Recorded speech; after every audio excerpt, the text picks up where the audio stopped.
Valley on this here. Right. And I think it was in the 30s. There was now, if you can imagine what Massachusetts look like now, Right. what it must have looked like in the 30s pertaining to Negroes, That's right. what we went through. Now, this story I'm going to tell you wasn't involved with Negroes because they had segregated schools. These states built a facility Right. for mentally retarded, mongoloid white children. That's right. Now, they there all their life, the rest of their life. That's right. You know, it ain't no grade school, high school, and college. When you get out of grade school, your brain is still the same. Yes. You ain't cured. So this was a lifelong facility for children. Right. And then we found out years later that the United States government, this one that Obama tell us to trust, That's right.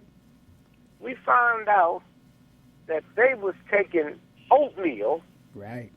lacing it with plutonium, Mm-hmm.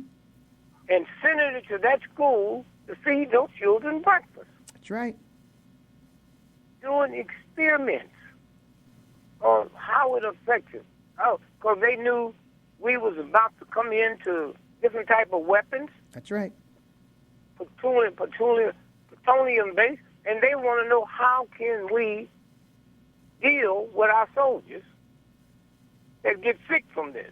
Mm-hmm. And so this is not nothing that just started. It just started. Yes. It's been going on for years. That's right. Let me do this. I got a little clip, I think, of an interview with Ellen Wilson with, I think, Amy Goodman some time ago talking about plutonium files. We'll give maybe a few minutes of that, and we'll come back in and continue the conversation. All right, Okay. Bobby? All right. So listen, family, talking about plutonium files by Ellen Wilson. I'm Amy Goodman. In a Massachusetts school, 73 disabled children were spoon-fed oatmeal laced with radioactive isotopes. An upstate New York hospital, an 18-year-old woman, believing she was being treated for a pituitary disorder, was injected with plutonium. At a Tennessee clinic, 829 pregnant women were served vitamin cocktails, they thought, but they contained radioactive iron as part of their regular treatment. No, these are not acts of terrorism by common criminals. These are just some of the secret human radiation experiments that the U.S. government conducted on unsuspecting Americans for decades as part of its atom bomb program. In a gruesome plot that spanned 30 years, doctors and scientists working with the U.S. atomic weapons program exposed thousands of unwilling and unknowing Americans to radiation poisoning to study its effects. For years, the experiments by the U.S. government and identities of their human guinea pigs were covered up. After a 6-year investigation, reporter Eileen Welsum uncovered the identities of 18 people who were injected with plutonium in the 1940s without their knowledge by federal government scientists. Eileen Welsum published her findings in a series in the Albuquerque Tribune and received the Pulitzer Prize for her work. It took another 6 years for her to complete her book. It's called The Plutonium Files, America's Secret Medical Experiments in the Cold War. She joins us now in Boulder, Colorado. Eileen Welsum, thanks for joining us. Welcome back. You still there, Bobby? Yeah, I'm here. Yes, sir. Were you able to hear, of course, just the intro of the book and the author? Yes. Yes, sir. Now, did you get the rest of that interview? Yes, I have it in its entirety. Okay, good. We'll link up and make sure we get that. Talk about that because, again, as I said, this story was, and when it broke, and the apology that was delivered by President Clinton, I believe in October of 1995. But the big story that day was the O.J. Simpson verdict. So most American people were not even aware that Clinton delivered the apology. But most of the investigation came from a black woman who was the head of the Department of, or the Energy Secretary, Hazel O'Leary. Thoughts and comments? Yes, sir. Yes. And she, did she write a book too? I don't know if she's written a book, but I know she never got another job, to my knowledge, in any cabinet or invitation or anything. None whatsoever. No NAACP Image Award to just thank her for doing, just her job, but knowing the forces she was up against. But please continue. And so, when you stop and think about, these are real live people. This ain't no movie.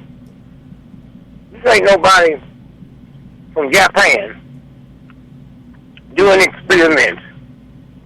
This ain't no Nazis in Brazil. This is us here. That's right. On our own people. I mean, here's a woman that exposed it to the extent she ends up winning the Pulitzer Prize. Mm-hmm. And we still, how many people just hearing this for the first time now? Yes, sir. For the first time now. And so consequently, this is where we are. And I'll be honest, man. I don't know if this president is lying like the rest of them. Oh, he don't know. Yes, sir. He absolutely don't know. Right. Because you see, he don't understand that many white Democrats and white Republicans, they have more in common than they have with a black president. Mm. And so they're running around there, putting stuff on behind his back. Right. Now watch this now. Oh, they're going crazy over internal revenue. Right. But wait a minute. That happened 2 years ago. That's right. How come we didn't hear about it until after we had paid our income tax? That's right. You know how many white folks wouldn't have paid no income tax if that would have broke first? Yes, sir. And so when you stop and think about, but now hear this now. Harry Reid. Right. That's right. Remember? Yes. Harry Reid said last year, That's right. I have 10 years silence Right. of George Romney, Mitt Romney. Of Mitt Romney. And he didn't pay no income tax. That's now, right. nobody in these hearings has asked him to come testify. They haven't subpoenaed them. Where did you get them from? That's right. Yes. Now, we know you. You're not going to say that if you didn't have them. Right. You ain't selling because you an old mob guy. That's right. So, Yes, sir. You ain't going to sell no wolf tickets. That's right. And so, consequently, y'all have to look this up. I think we did it not too long ago. Yes. John McCain, Right. Senator, Yes. was sentenced by military court to die by a firing squad. Because when he was captured in Vietnam, Right. he told on everybody. That's right. He told he had a broken hip, it ran all the way down to his toe, and he said, if y'all will give me some proper treatment, I'll tell you some things that you need to know. That's right. So he starts off saying that he's a war criminal. This is what he's saying to the North Vietnamese. That's right. He was a Navy pilot. He said, I drop bombs on school children. I kill bombs on teachers and school children because we bombed schools. I was part of it. That's right. And then here's the zinger. The American planes would fly in to bomb North Vietnam. Yes. Now, what the North Vietnamese didn't know, that they would go 200 miles the other way, Yes. and then make a wide circle and come in. Now, the North Vietnamese didn't know that. They had their anti-aircraft set up Right. where the bombs was being dropped. That's right. After John McCain told them, they moved them anti-aircraft out of there to catch that loop they was coming around in. Right. And fatalities and captures for the United States naval pilots increased 67% after he told them. That's right. And now, here's a president saying, y'all trust me? Right. That's right. You know, Yes, you sir. have to trust us. Well, Right. how about that? Thank God. Now, when I listened, did you hear the speech where he said, we did this to protect America? Yes, sir. We did this here. Right. Same thing as drones. That's right. Well, the same case he made, Hitler could have made that same argument. Exactly. You know? Yes, sir. We killing them Jews and them gypsies. Right. For the American people, for the Germans. Yes. And so when you stop and think about the only reason this is going to come out, right? They're fighting it now. Yes. The hatred they have for him, right? Obama. Yes, sir. They have more hatred for him than they have love for America. Now I say that is, they will never be able to get to the end until, wait a minute, we have to hold up, just like the ambassador that got killed. Yes, Stevenson. They failed to tell us that wasn't a ambassador quarters. That was a safe house for the CIA. That's right. That yes, ambassador was loved by the folks. He would go jogging every morning, 6 miles. Yes, so if they wanted to kill him, why they got to come with their soldiers around that can shoot back? That's right. Go out there with him trees on and kill him. Yes. And so that whole thing, and I think what we're gonna see. And so again, you got to ask, why in America? Yes. If we have to be told in the land of the free and the home of the brave, why did we have to be told by British paper? That's right. That this was going on, and then the president said, "Oh no, we've been doing it." Oh, yes. Hey, look here. You raped that woman. Well, oh man, I've been raping women. Man, this ain't nothing new. Yes, sir. Why y'all getting upset? That's right.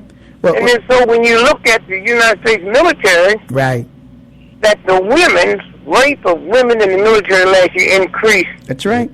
26,000. And men. And yeah, men. In the military.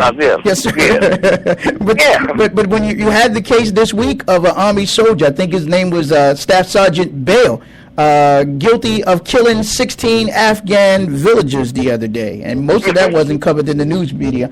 I think most of them were women and children, went house to house killing them. They pleaded guilty, so they would have to have a trial. Right, that's right. Yes, sir. But again, look at this. If the American men is raping American women, that's right, and American men in the military, yes, what are they doing to them foreign women? That's right, exactly. Yes, sir. We saw the story of, I think her name was Lavina Johnson, young black woman who was in the military. They raped her and killed her and set her body on fire. Yep. Yes, sir. So that's still, again, one of the stories that's probably not being talked about, and I think not just talked about, but having strong, again, execution of those who are carrying out those crimes, so that they know it's going to be strongly enforced, not just in terms of having the same white men sitting at those hearings that I saw this week. No women, but the same white men that are supposed to be enforced. Had one just last night, I think, step down. Yes, sir. That was a general. Right, that was a general. Yes, sir. That was a general. That wasn't just one. Right, it's a general. Again, family, just tuning in, having a conversation with the living legend, Baba D. Gregory. Baba, can we do this? Go to a quick musical break, and then we're going to come back in and continue the conversation, all right? Yes, all right. Yes. And we'll put you on hold. So listen to this message, and we'll be right back with more of the living legend, Baba D. Gregory. You haven't got much time. You young folks in America are going to have to write the history. A lot of people get uptight, don't like your long hair, don't like the way you dress. And what you young folks have been doing, that noise, that sound might be the last one. Don't let them stop this true revolution. You have the power. So money is not power. Information is power. The day you was born, all the wisdom and knowledge that ever was and never will be. You was born with. This is a freedom song meant to go around the world. Critical time everywhere in the world. Wake up, cause we stand at war. Please ask yourself, what are you living for? So you say you're a no-limit soldier, but you're living off the lies that they told you about what and who you are. You ain't never been a thug, you was born a star. With all the ice and the platinum chains, I guess slavery hasn't been made. Willie Lynch gets to win again. It's time we hurt each other for material things. Baby girl, your body not for sure. The money you give can't feed your soul. Don't you know you hold